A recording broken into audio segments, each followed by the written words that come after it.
नमस्कार मित्रांनो, पाऊस म्हटल्यानंतर बाहेर फिरायचे विचार आपल्या मनामध्ये येतातच. तसेच शॉर्ट राईड, लॉंग राईड आणि ट्रेकिंगसुद्धा. जर तुम्हाला याहून काही वेगळं करायचं असेल तर तुम्ही दुर्शत फॉरेस्ट रिसॉर्टला नक्की व्हिजिट द्या. रिसॉर्टमध्ये आपण पोहोचल्यानंतर सगळ्यात पहिल्यांदा आपल्याला चेंज होण्यासाठी त्या रूम दिल्या जातात. कॉमन चेंजिंग रूम आहेत. तर त्यानंतर आपला ब्रेकफास्ट होतो. त्यानंतर त्यांचा एक पर्सन आपल्याला ॲक्टिव्हिटीज करण्यासाठी डोंगरात घेऊन जातो.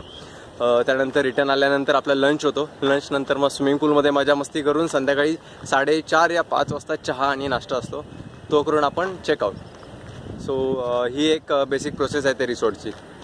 दुर्शत फॉरेस्ट रिसॉर्ट हा निसर्गाच्या सानिध्यात बनवण्यात आला आहे आणि याच्या 80% ज्या ॲक्टिव्हिटीज आहेत त्या डोंगरामध्ये केल्या जातात. तर एक एक करून आपण बघूयात त्या.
लंचमध्ये खाण्यासारखे खूप सारे आयटम आहेत. तिथे चिकन आहे, पनीर आहे, छास, चपाती, व्हेज कोल्हापुरी.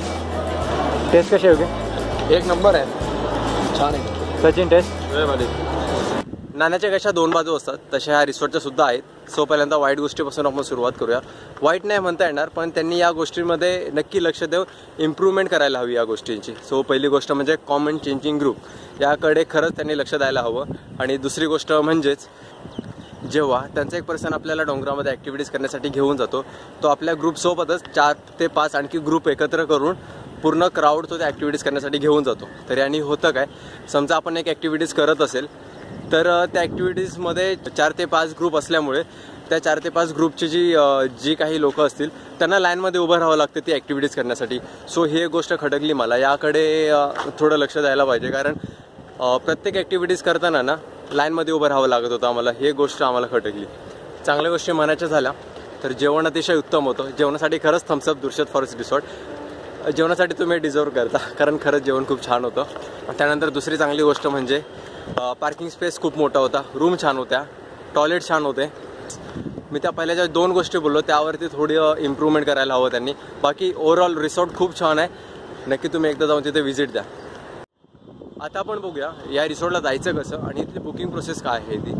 तर इथली बुकिंग प्रोसेस ही ऑनलाईन होते. मी तुम्हाला एक नंबर देईन, त्या नंबरवरती कॉल करून तुम्हाला बुकिंग करून ठेवावी लागते. आपला सीट रिझर्व करून ठेवायला लागतात. सीट रिझर्व केल्यानंतर आपल्याला त्यांच्याकडून एक मेल येतो, पेमेंटसाठी त्यांचा एक मेल येतो. ऑफकोर्स याची पेमेंट ऑनलाईन करावी लागते. सो त्या मेलवरून आपण डायरेक्ट त्यांची पेमेंट करू शकतो. पेमेंट झाल्यानंतर लगेचच आपल्याला पेमेंटची कन्फर्मेशन मिळते. सो ही झाली बुकिंग प्रोसेस. त्यानंतर आता आपण तिथे पोहोचणार कसं. जर तुम्ही मुंबईवरून जात असाल तर मुंबईवरून जाण्यासाठी तुम्हाला ओल्ड मुंबई पुणे हायवेवरून जावं लागेल. तिथून खालापूरला पोहोचल्यानंतर तुम्ही उजवीकडे वळून पाली फाट्यावरून तुम्हाला 10 किलोमीटर पुढे हा दुर्शत फॉरेस्ट रिसॉर्ट मिळेल. पुण्यावरून आलात तर पुण्यावरून जुन्या मुंबई पुणे हायवेवरून यावं लागेल. खालापूरपर्यंत आल्यानंतर तुम्हाला डावीकडे वळून तुम्हाला पाली फाट्यावरून सेम 10 किलोमीटर पुढे तुम्हाला हा रिसॉर्ट मिळेल. तुम्हाला हा व्हिडिओ कसा वाटला हे कमेंट करून जरूर कळवा. आवडला असेल तर तुमच्या मित्रमैत्रिणी कुटुंबासोबत नक्की शेअर करा आणि फिरा, एन्जॉय करा. आयुष्य हे एकदाच मिळतं, फक्त ते काम करण्यामध्ये घालू नका. पण त्यासोबतच फिरताना तुम्ही ऐतिहासिक गोष्टीसुद्धा जाण ठेवा. जर तुम्ही हा व्हिडिओ आपला पहिल्यांदा बघत असाल तर सबस्क्राईब करायला विसरू नका.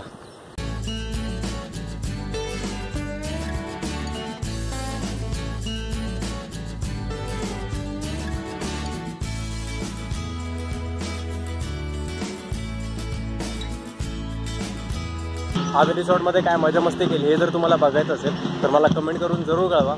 जर मला जास्त कमेंट आला तर मी त्यावरती नक्की एक व्हिडिओ बनवेन. जरूर मला कमेंट करून कळवा तुम्हाला त्यावरती व्हिडिओ बघायचा आहे की नाही.